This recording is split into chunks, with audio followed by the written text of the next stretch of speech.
El zar Iván. La historia lo recordará como el terrible. No era un sistema de violencia política, sino de terror. Iván liberó Rusia de la opresión extranjera.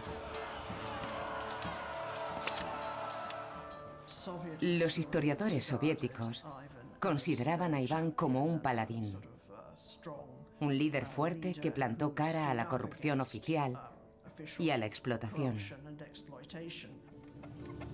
Iván IV, gran príncipe de Moscú y primer zar de Rusia por la gracia de Dios. ¿Un loco? ¿Un sádico?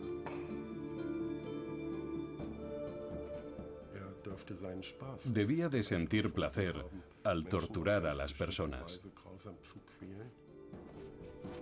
¿O era solo un gobernante duro que exigía obediencia y lealtad absolutas para modernizar Rusia de forma radical?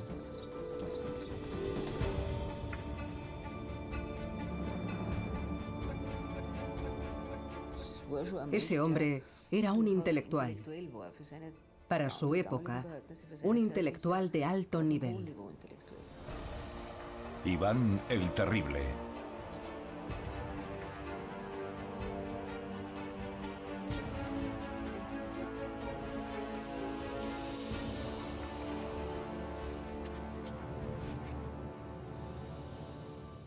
Las descripciones de su carácter son tan contradictorias como sus retratos. Un criminólogo busca la mejor imagen.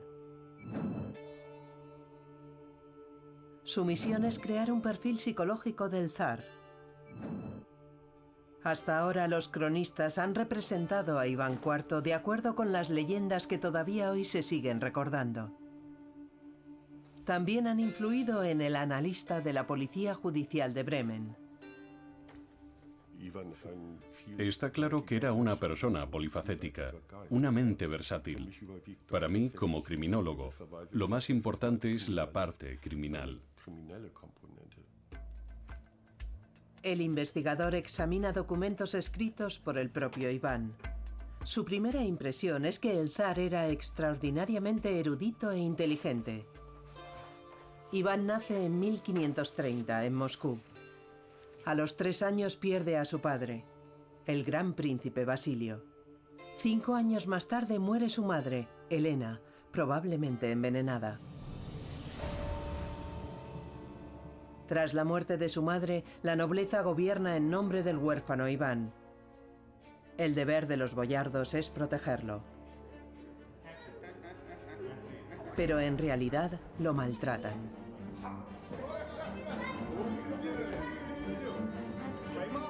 Día tras día el heredero al trono debe luchar por la comida. Lo humillan constantemente, lo encierran sin motivo, lo golpean por diversión.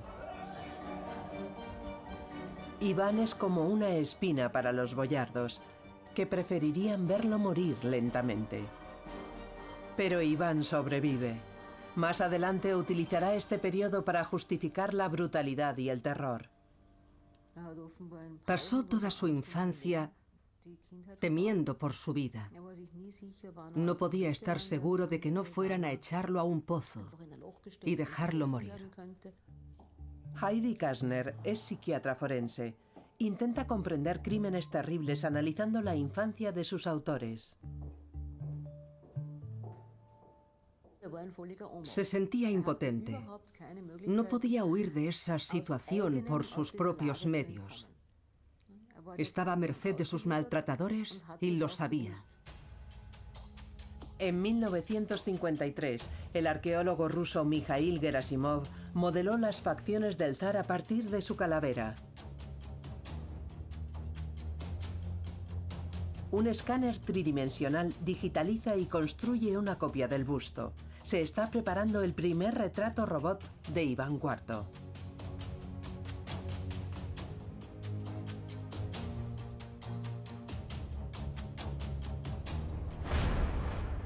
«400 años después, los expertos pueden mirar a la cara al terrible zar.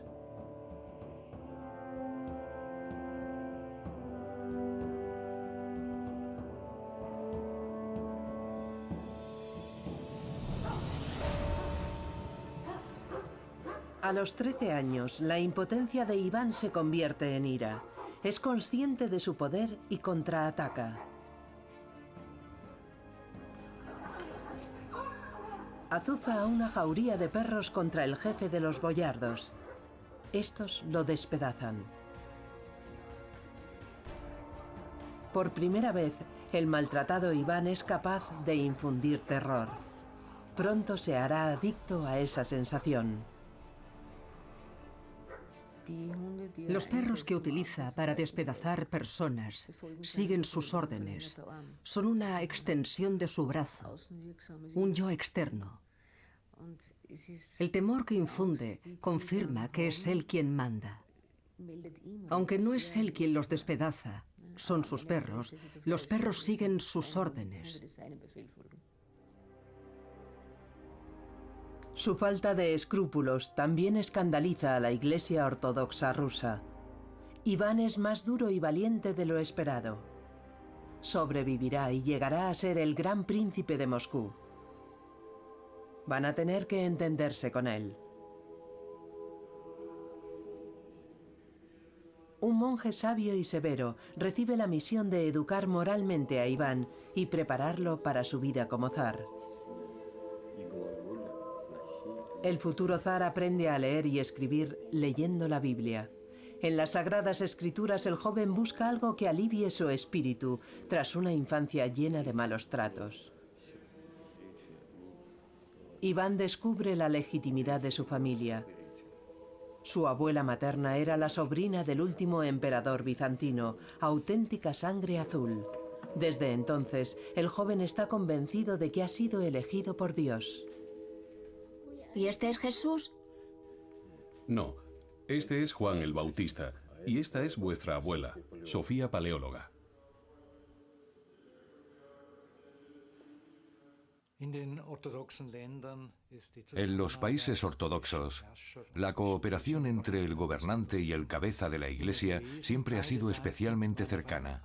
Ambos se necesitan y se benefician mutuamente, pero, y esto es esencial, el soberano es el más importante. Esta es la principal diferencia con la Iglesia Católica Romana, donde el Papa es un poder independiente.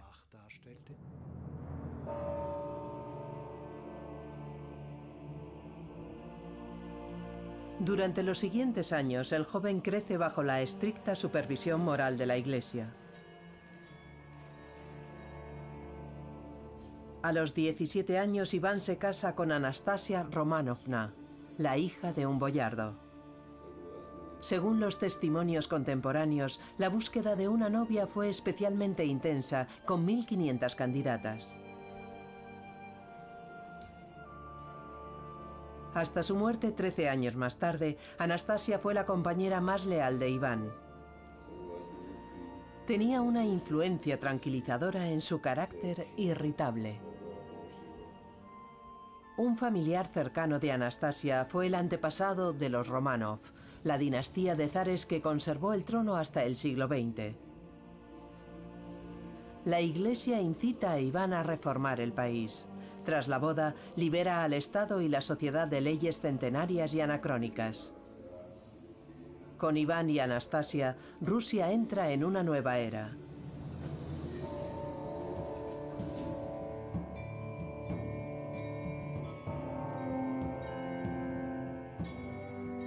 Ese mismo año, Iván es proclamado Gran Príncipe de Moscú.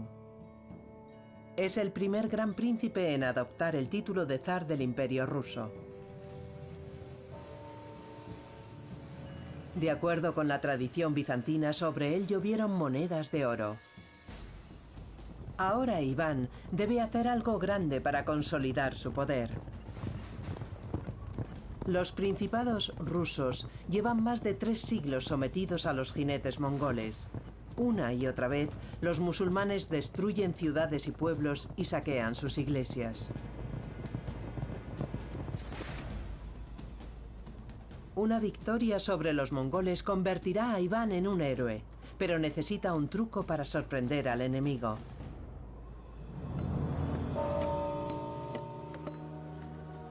En Moscú, los mejores carpinteros del país crean fortificaciones para un campamento militar. Son muy fáciles de desmontar y montar en otro lugar. Las piezas se transportan en secreto por los ríos Moscova y Volga hasta la ciudad fortificada de Kazán, el corazón del Imperio mongol.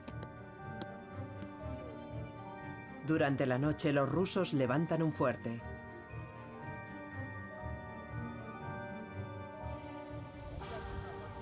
Los ataques mongoles no consiguen evitar que Iván construya una posición de combate segura. El esfuerzo ha valido la pena. Iván da la orden de ataque.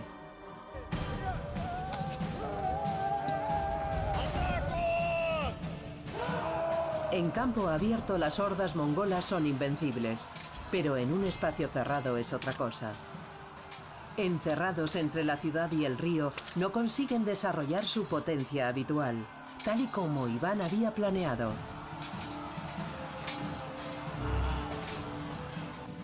Kazán cae el 2 de octubre de 1552. Iván convierte al Khan musulmán en su vasallo. Esta victoria fue el primer paso para la fundación del Imperio ruso. Por primera vez, en Rusia no hay solo cristianos, sino también musulmanes. En la actualidad, los tártaros son la principal minoría étnica de Rusia. La victoria de Iván sobre los tártaros dará alas al nacionalismo ruso durante siglos. Iván ha demostrado que es un gobernante fuerte. Maureen Perry ha estudiado las representaciones poéticas de Iván IV en las canciones tradicionales rusas.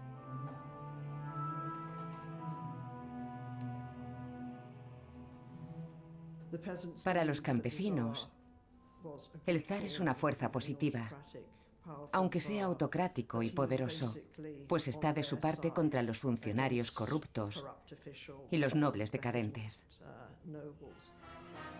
En el siglo XIX, el compositor Modest Mussorgsky dedicó un aria al zar Iván en su ópera Boris Godunov. 300 años después, sigue siendo el zar bueno. Es sorprendente que alguien como Iván el Terrible tenga esa reputación. El sobrenombre de El Terrible indica que no era muy apreciado, ni por los historiadores, ni por los intelectuales rusos. Como agradecimiento por la ayuda de Dios en la conquista de Kazán, Iván construye una iglesia en Moscú. Iván era un hombre religioso. Todo lo que sabemos de él apunta en esa dirección. La victoria también le dio confianza. Iván se siente poderoso, como un emperador romano. Un monje lo advierte contra la arrogancia y establece un paralelismo con la caída del Imperio romano. La primera Roma cayó. La segunda Roma también cayó por sus pecados y por los errores del emperador bizantino. Moscú es la tercera Roma, la definitiva. Ya no habrá otra. Esta ideología tiene sus consecuencias. El autocrático Iván solo se siente responsable ante Dios.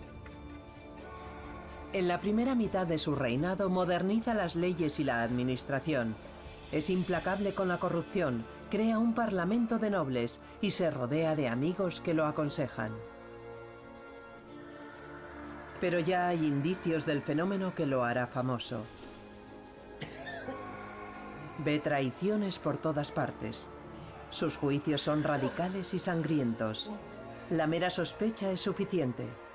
Quien lo traiciona viola la sagrada voluntad de Dios y es condenado a muerte. Los investigadores forenses suelen trabajar para descifrar los motivos de los asesinos en serie. El caso de Iván el Terrible parece evidente. Era una bestia. Ejecutó a muchas personas con gran crueldad. Incluso para los estándares del siglo XVI, Iván era un gobernante brutal. ¿Qué lo llevó a eso? Mandaba matar a las esposas de los supuestos traidores y las colgaba en la entrada de su casa. Sus maridos no podían reaccionar. Iván mandó hacer grandes sartenes, donde freía vivas a sus víctimas. O las metía en agua hirviendo, luego en agua fría, una y otra vez hasta que se les caía la piel y morían. También se dice que cortó en rebanadas a algunos prisioneros. Esta última tortura llama la atención del investigador. Es lo que se conoce en criminología como mutilación. Diferenciamos entre mutilación defensiva, ofensiva y agresiva. En el caso de Iván veo dos motivos. Por una parte, hay mutilación agresiva incitada por la furia y el odio contra otras personas y que se manifiesta en esa terrible tortura.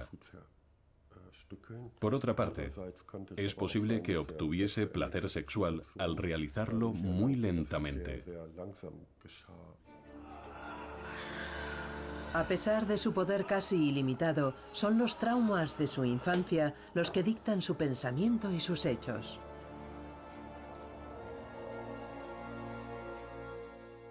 La indefensión de otras personas confirma su propia posición de poder. Ya no es el dolor de las víctimas lo que anima al sádico, sino la reacción al dolor que él les causa. Eso es lo importante. La adicción está en oír: tengo miedo de vos, estoy sufriendo, y solo vos podéis cambiarlo. La Catedral de San Basilio, cerca del Kremlin, en la Plaza Roja, construida por Iván tras sus victorias sobre Kazán.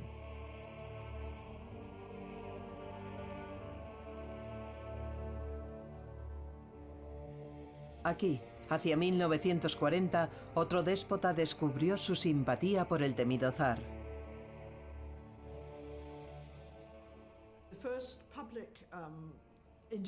El primer indicio público de que Iván era el nuevo personaje de culto aparece en un artículo del novelista Kastelyov.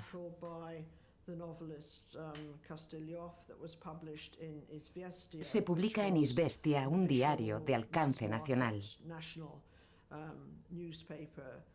un periódico que representaba la opinión oficial. Stalin ordena rodar una película que presente a Iván de forma que favorezca sus intereses. El encargo recae en el director vanguardista Sergei Eisenstein.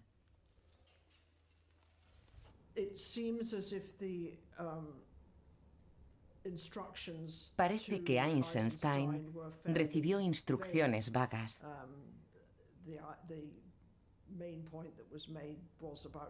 El objetivo principal era rehabilitar la imagen de Iván en comparación con la representación negativa que se hacía en la historiografía tradicional. La película de Eisenstein se proyectó en 1940. Es similar a una ópera, con un sentimentalismo abrumador. La brutalidad de Iván no está presente. El zar está por encima de los traidores que se agazapan en todos los rincones. El jefe de Eisenstein está encantado y le concede la Orden de Lenin por su obra.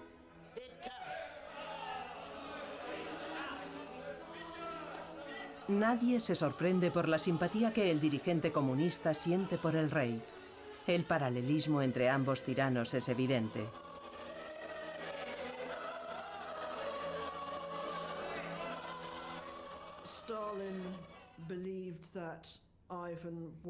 Stalin se veía como Iván, un gobernante severo que no tenía miedo de tomar medidas contundentes contra sus enemigos si creía que ese era el interés del Estado. ¿Pero es tan sencillo? ¿O hay algo más detrás de este desconcertante entusiasmo?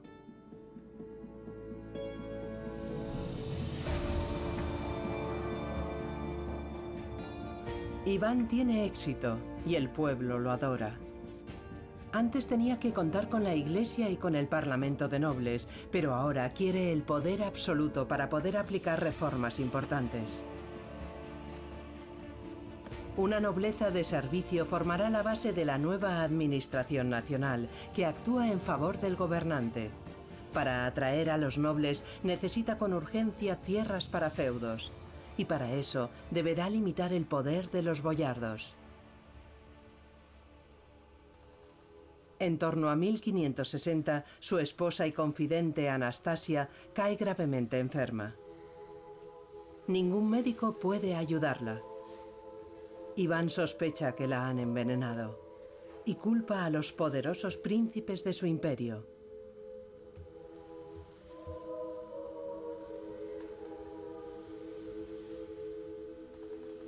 Todo se desarrolla muy rápido.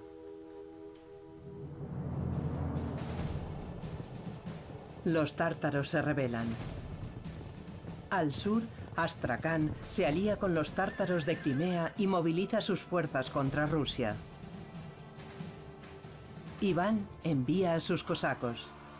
La resistencia es difícil de vencer, así que Iván quema la capital y expulsa al Khan.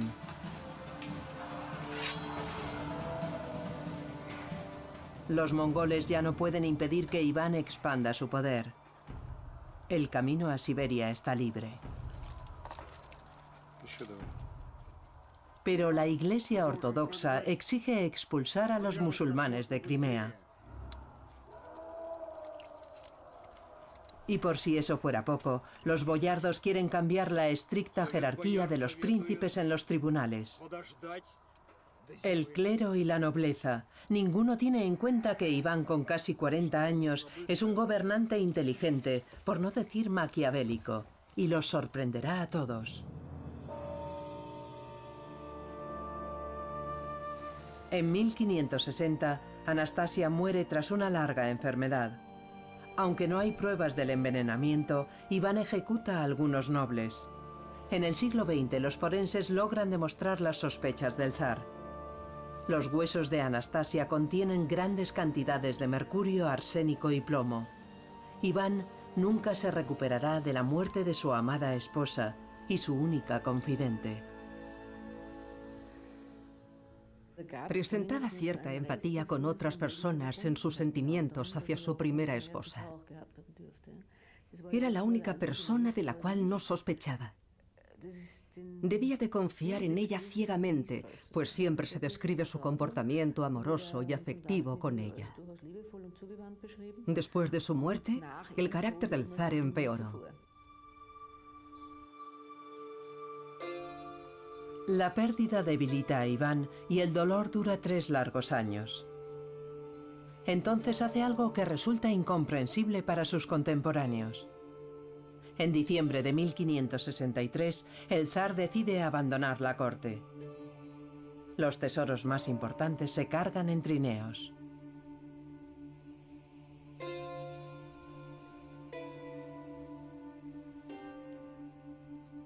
Iván abandona el Kremlin. Su destino es Alexandrovo Slobodá, una pequeña fortaleza a 60 kilómetros al nordeste de Moscú. El pueblo está atónito. Iván ha abdicado. ¿Qué se oculta tras este movimiento? No hay nada mejor que ver el pánico al verme marchar. Me necesitan a mí. Yo soy el elegido. Este nivel de autoconfianza sería muy difícil de conseguir de otra manera. Podría lograr que todo el mundo le tuviese miedo. Y eso ya lo tenía. Pero también podía hacer cundir el pánico si amenazaba con marcharse de repente.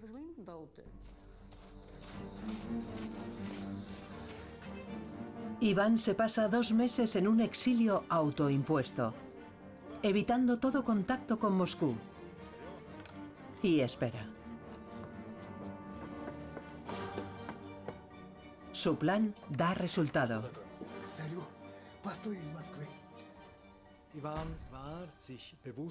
Iván sabía que Rusia, que la élite rusa, no podía concebir un imperio sin zar.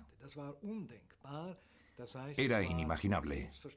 Así que era obvio que los moscovitas Los nobles y los gobernantes locales le pedirían que volviese. Una delegación de religiosos, nobles y ciudadanos partieron hacia Alexandrovo. Cubrieron los 60 kilómetros de distancia en solo 2 días en pleno invierno. Los historiadores contemporáneos y posteriores han propuesto muchas teorías sobre el exilio de Iván. Dolor por la pérdida de su amada esposa, decepción por la traición en la corte. Hoy, la opinión casi unánime es que se trató de una representación teatral muy bien calculada. Los suplicantes están casi desesperados. Ruegan al zar que no les deje desprotegidos.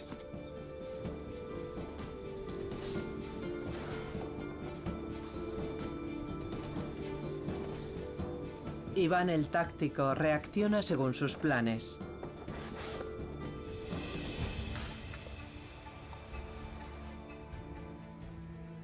Como justificación para lo que van a sufrir Rusia y su pueblo, Iván vuelve una y otra vez a los traumas de su infancia.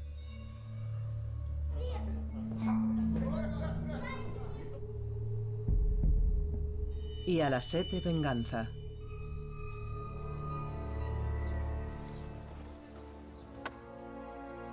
La respuesta ya está preparada. Iván les asegura que no los abandonará. Seguirá siendo su zar. Pero hay una condición.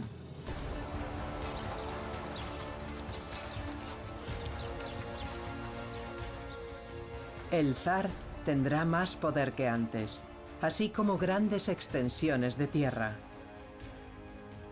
Iván está seguro de que aceptarán. Sabemos que el pueblo de Moscú, los comerciantes, fueron los más insistentes a la hora de pedir al zar que volviese a Moscú y no abdicase. Creo que estas maniobras demagógicas de Iván estaban diseñadas para obtener el apoyo de las capas bajas de la sociedad. Iván vuelve a su trono en Moscú. Como monarca absoluto, empieza a dar forma a su imperio. Su nueva guardia, los Oprichniki, destituirá a la nobleza y administrará sus tierras y sus propiedades. Sus símbolos son la escoba y la cabeza de perro. Limpian sin compasión y son vigilantes implacables. En lo sucesivo, la propiedad privada de Iván recibirá el nombre de Oprichnina. Los Oprichniki son salvajes y no sirve de nada protestar porque solo responden ante el zar. Todos los segmentos de la población son víctima del reinado del terror de Iván, desde sus seguidores frustrados y la alta nobleza hasta los más sencillos. Era brutal. Su objetivo era intimidar a toda la población para ahogar cualquier posibilidad de resistencia contra el zar. Y la política del terror tuvo éxito. Casi no hubo oposición durante los siguientes años. La Oprichnina duraría 7 años, desde 1565 hasta 1572. Iván reclama 2/3 del imperio como propiedad privada. Generalmente son las regiones más fértiles y productivas, que solían pertenecer a los odiados boyardos. Familias enteras deben abandonar sus tierras ancestrales. Su futuro no le importa a Iván ni a sus sicarios.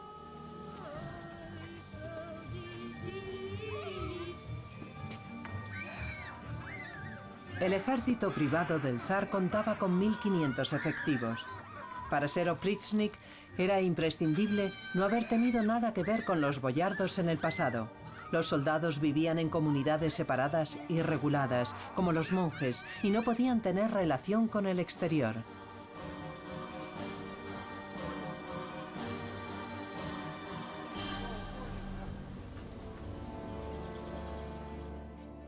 En 1570 llega a oídos de Iván el rumor de que en la ciudad de Novgorod se está conspirando contra él.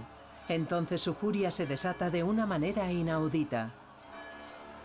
Nóvgorod no se recuperará de su ataque. ¿Por qué se sintió tan ofendido por esa ciudad en particular?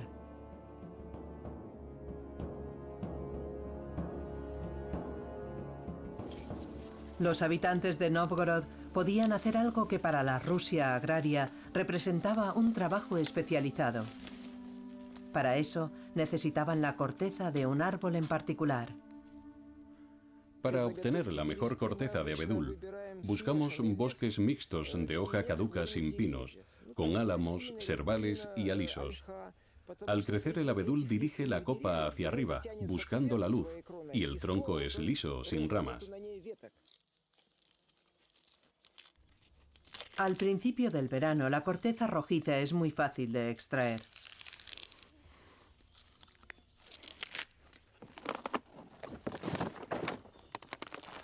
La corteza de abedul es un buen material para trabajar. Antes se extraían grandes cantidades que se utilizaban para producir alquitrán o como lubricante. La corteza de abedul también es un buen aislante que se utiliza en tejados y en los cimientos de las casas. Es imposible hacer cimientos enterrados en este terreno tan húmedo. La corteza de abedul también se utiliza para escribir. En esta ciudad incluso los niños aprendían a leer y escribir, un privilegio de valor incalculable.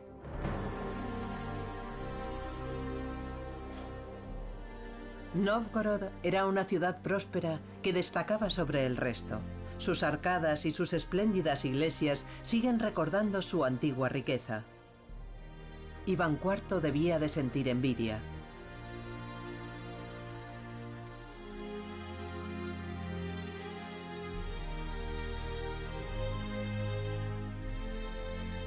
En la actualidad, Nóvgorod es un tesoro para los arqueólogos. Desde la caída de la Unión Soviética se han realizado excavaciones en una pequeña zona sin edificar. Los arqueólogos han encontrado documentos escritos en corteza de abedul que dan fe del rutilante pasado de la ciudad. El arqueólogo Sergei Troyanov dirige la excavación. Aquí tenemos un clima muy duro. El lago cercano indica que la ciudad recibe muchas precipitaciones y el agua impide el contacto con el oxígeno. Como todos los edificios de madera y los vertederos estaban llenos de agua, los restos antiguos están bien conservados. También la corteza de abedul, el cuero y los materiales orgánicos. Los artefactos demuestran que Nóvgorod fue rica y poderosa. Los grandes príncipes de Moscú no tenían mucha influencia aquí. ¿Por qué era Nóvgorod tan independiente?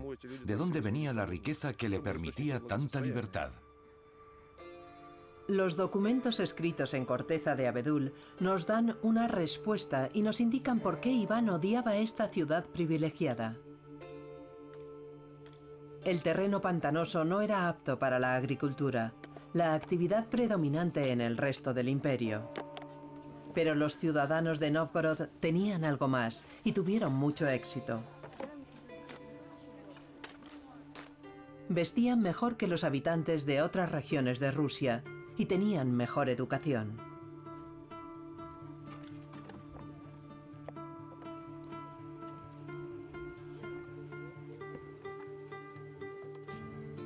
Muchos gremios de mercaderes construyeron iglesias cerca del río, desde donde pedían ayuda a Dios para sus negocios. Ahí residía la verdadera fuerza de Nóvgorod.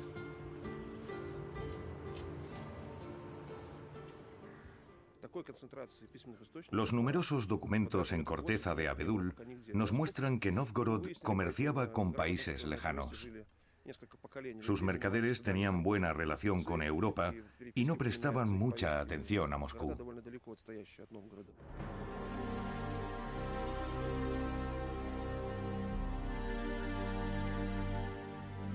Iván odiaba a la gente que no podía controlar. No soportaba que la ciudad tuviese privilegios y buenas relaciones comerciales con países lejanos. Los Oprichniki pusieron fin a esta ciudad floreciente. Novgorod es un símbolo de la ruina económica que el reino del terror de Iván trajo sobre Rusia. El reinado de Iván IV suele dividirse en dos periodos: el de reformas, hasta 1560, y el periodo de terror que comenzó a partir de ahí. ¿Iván extendía el terror por placer? ¿Solo porque era un sádico? Es una exageración. Hay algunos rasgos comunes, sobre todo si estamos de acuerdo en que lo que hizo la Oprichnina, sobre todo al principio, tenía su razón de ser. Su objetivo era reorganizar la base territorial de las élites para fortalecer el poder militar de Rusia.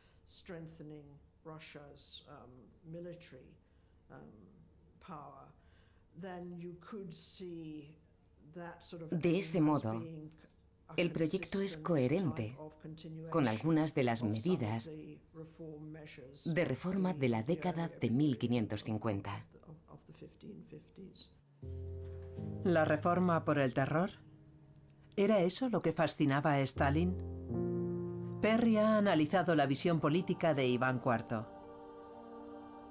Iván tiene la oportunidad de expandir su imperio hacia el este, hacia las interminables extensiones de Siberia, pero eso es una carga para sus capacidades militares.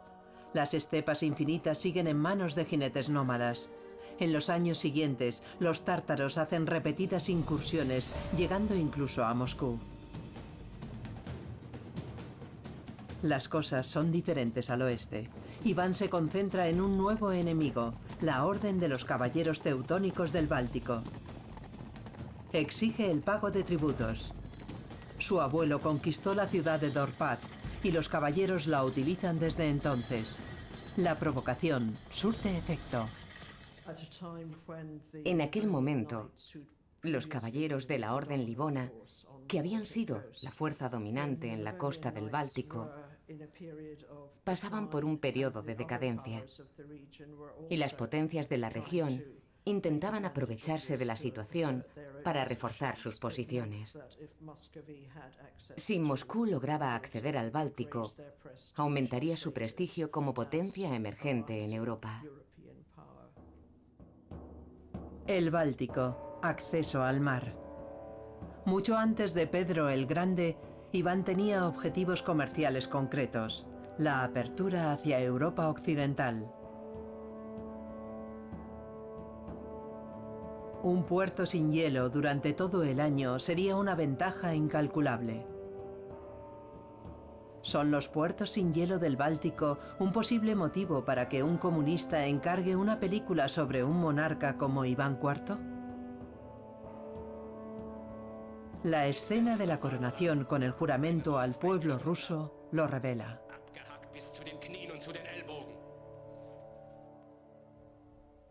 Controlamos el curso alto de nuestros ríos, el Volga, el Vina, el Volchov. Sin embargo, los estuarios están en manos extranjeras.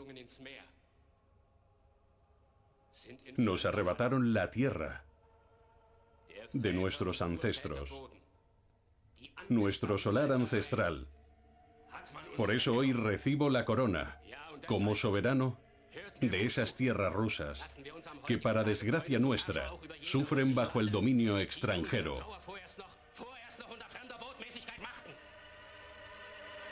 La película en dos partes de Sergei Eisenstein es pura propaganda.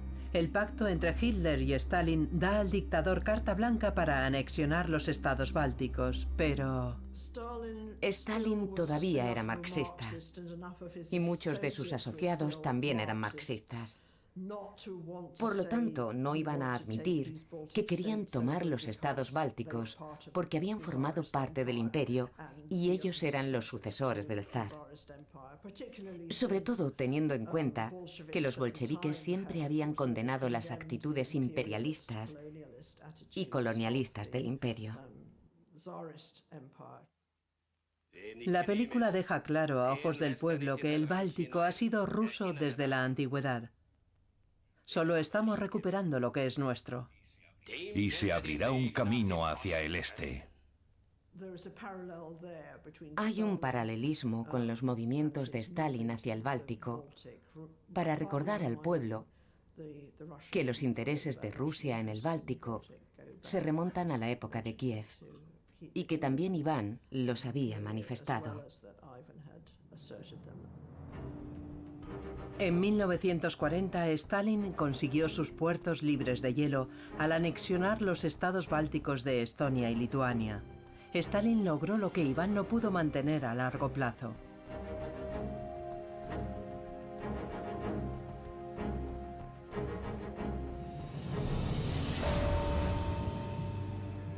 Iván toma los puertos de Narva y Dorpat y nombra gobernador a su mejor general, Andrei Kursky. Pero su éxito militar no dura mucho. La Orden Teutónica recibe la ayuda de sus aliados, principalmente Suecia y Polonia-Lituania. Los caballeros teutónicos llevan casi 500 años gobernando esa región. Iván confía en la fortaleza de su amigo Kursky. En Estonia y Lituania aparecen los primeros panfletos en alemán que ponen a la opinión pública en contra de Iván. Los precursores de la actual prensa sensacionalista intentan superarse en sus retratos de la brutalidad de Moscú. La imagen de los rusos como bárbaros se extiende como la pólvora.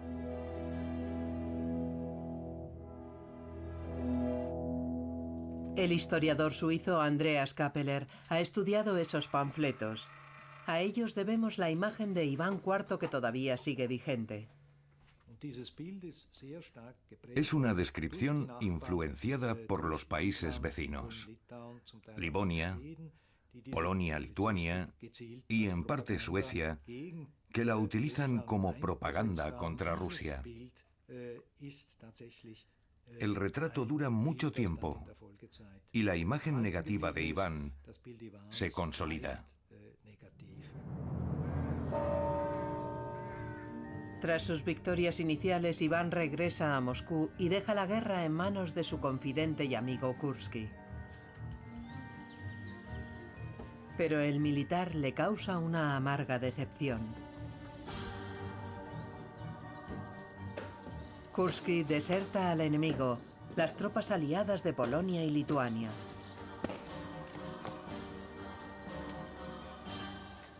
Iván está fuera de sí. Para él es la peor traición y llega cuando todavía está sufriendo por la muerte de su esposa.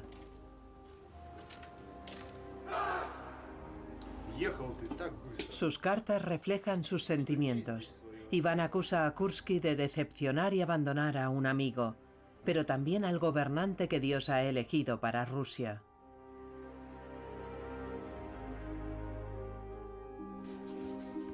En su respuesta, Kursky justifica sus acciones en la brutalidad del zar, que él también ha sufrido. Iván dedica 80 páginas a rechazar la acusación. Desde finales del siglo XIX, esta correspondencia está considerada como una fuente de información única sobre la Rusia de Iván.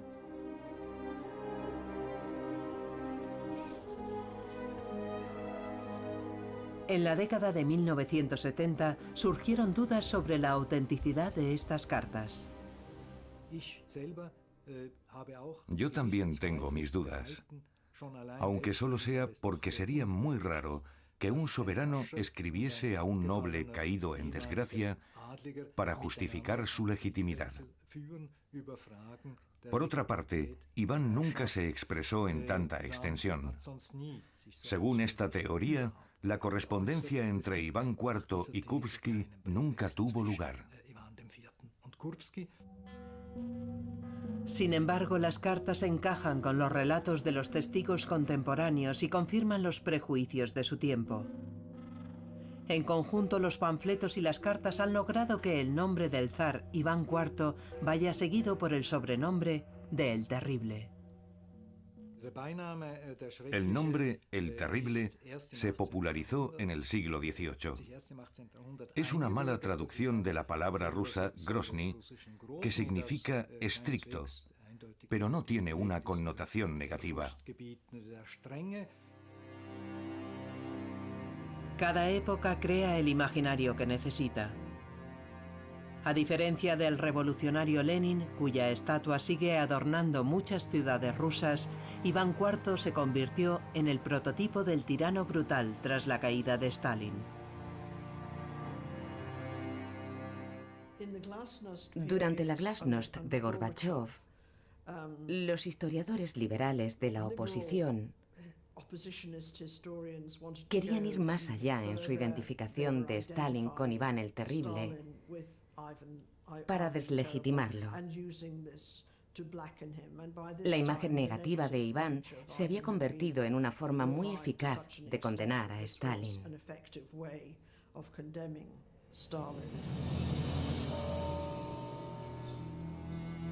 Casi 3 décadas después del primer ataque contra los caballeros del Báltico, el zar debe admitir que la guerra contra Livonia está perdida.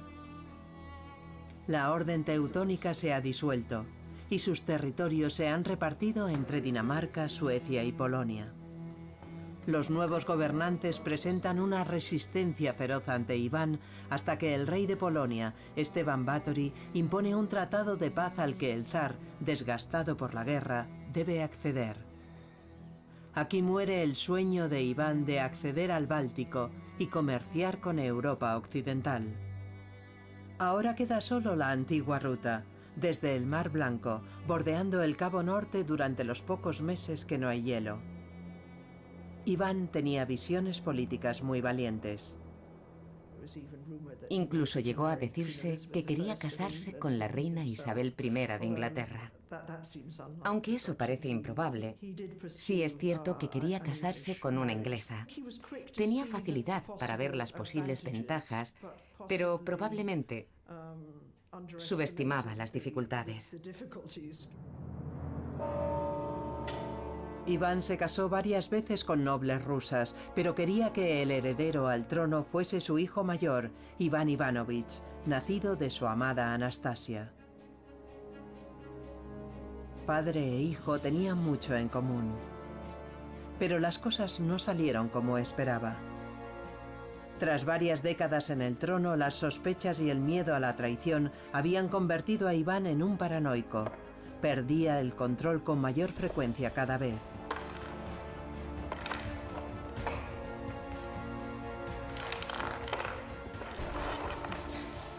¿Se volvió loco en la vejez, como suponían muchos de sus contemporáneos?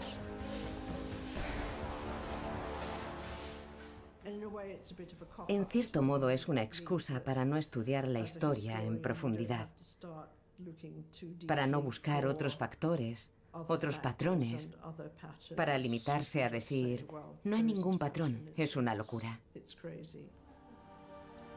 Un pequeño incidente basta para desatar la furia de Iván. La incapacidad para controlar sus impulsos y los accesos de cólera siempre fue su mayor problema. Un día descubre a su nuera vestida de una forma que le parece poco adecuada y se pone furioso.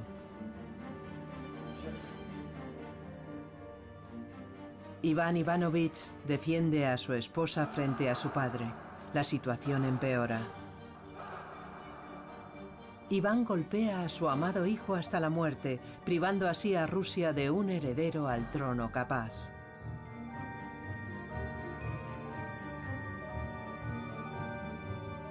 En aquel momento, Iván no sabe que ha asestado un duro golpe a sus súbditos y que ha destruido gran parte de sus propios logros.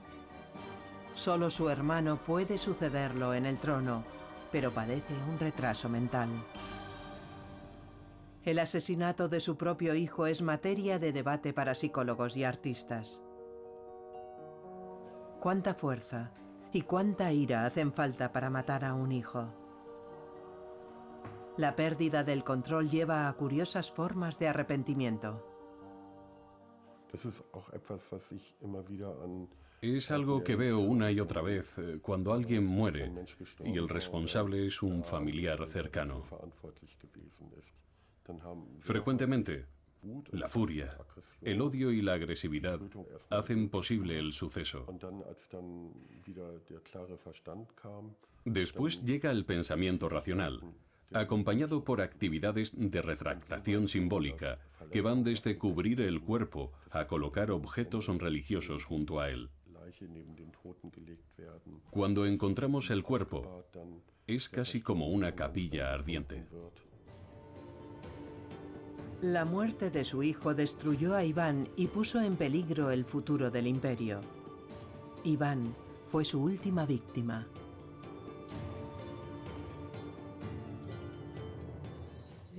No fue una forma de agresión con la que pudiese vivir fácilmente, porque había perdido el control, y el control era fundamental para él. Entonces analiza las consecuencias y ve que el control se le escapa entre los dedos, algo que no encaja en la imagen que tiene de sí mismo. Iván muere 3 años más tarde. El niño atormentado se ha convertido en un déspota. Su heredero es débil. Los boyardos no tardan en hacerse con el poder y su interminable lucha por la supremacía en Rusia reduce el país al caos y la confusión. La travesía del desierto no terminará hasta la llegada de Pedro el Grande, 200 años más tarde.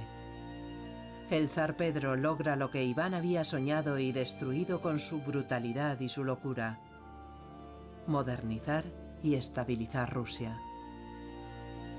Y construye el puerto del Báltico, por el que Iván había luchado en vano durante 30 años. San Petersburgo.